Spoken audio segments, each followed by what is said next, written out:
So here's my current Zipit stereo, 6-volt wall adapter. Spin it around. It initializes into FM radio. There you go. There you go. Change the source. No, that's not source. That's source. Okay, change the source to line in. Line in is internally connected to, let's turn that up a little bit. Volume up right there. I know you can't see with that backlight or contrast level. Volume in internally is connected to this port right here. So if I come over here and grab my Zipit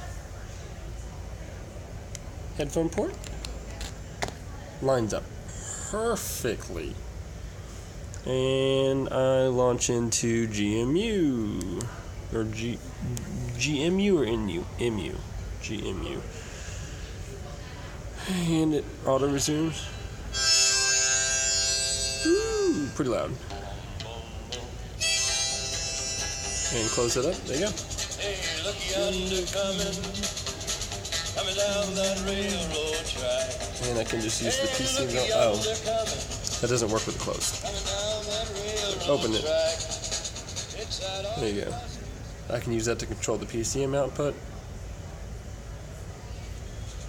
And then GMU also has its own volume control with period and comma. You can see that if I open it back up. Up top.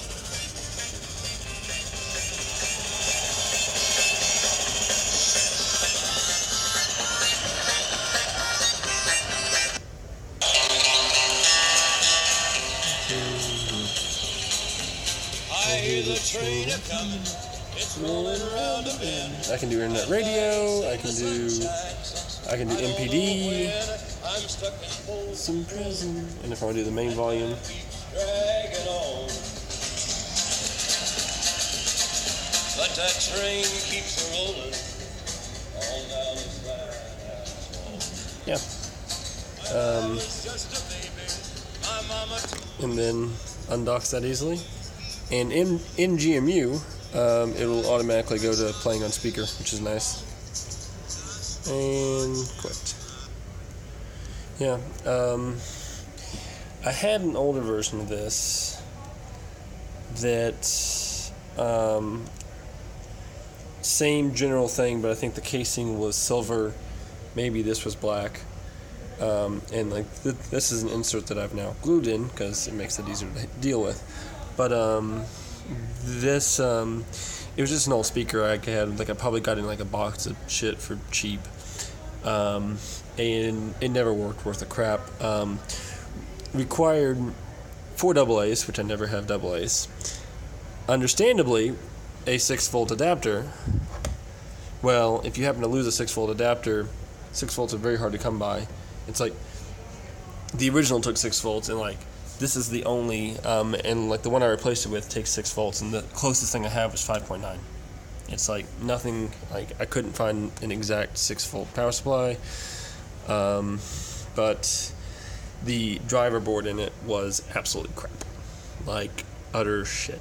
If you fed it 5 volts, it would clip like no tomorrow because it would just it wanted that full 6 volts, so that I never quite got to it. And it sounded like shit anyways because it was just a cheap generic ass speaker.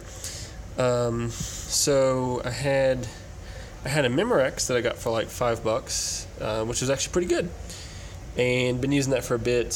Had done a little bit of modification on the original case, but and then I initially tried to mod the old case of this with a set of Logitech speakers that were originally USB, and I thought they had line in on the main chip, but upon closer inspection, it was the same chip as the datasheet I was looking at, but it had less pins. Of those missing pins, line in was one of them. So that project was scrapped. I had already modified the case like crazy, so that pretty much just went in the trash. So surprisingly, went on Amazon and even though it's a very generic speaker, like I looked up some term on the back of the old one and found this. So I'm like, okay, I'll do this right. I've had this for months, haven't done anything with it. It's same casing as the old one, but the driver board was smaller. Equally as shit. Equally as like mandatory 6 volts, and was just utter crap. So I took the guts of the Memorex, and they wouldn't all fit inside because even the speakers themselves wouldn't fit inside. Had to scrape out a hole in the back for both of the speakers. Hey, my speaker set has tits.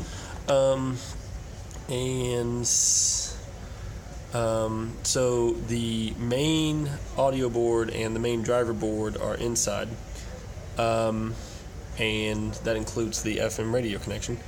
And then a couple of ribbon cables, I kind of just slotted out a piece of the top to fold those out and over, and then just glued that and taped it up, make it look a little bit more decent. So, because there's no way that would have went in there, and yeah.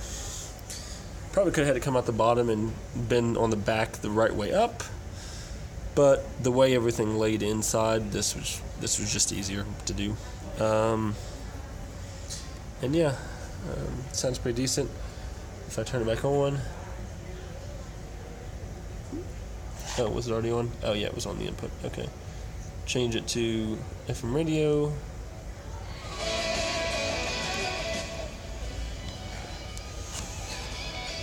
And by default, even without the antenna, it's pretty good, but if I do need it, I can extend the, can't do this one-handed, but see if I can.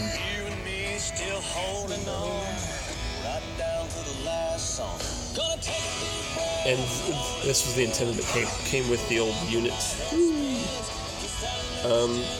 Currently, it is just hot glued in, with a considerable amount of hot glue, but I don't fully trust it.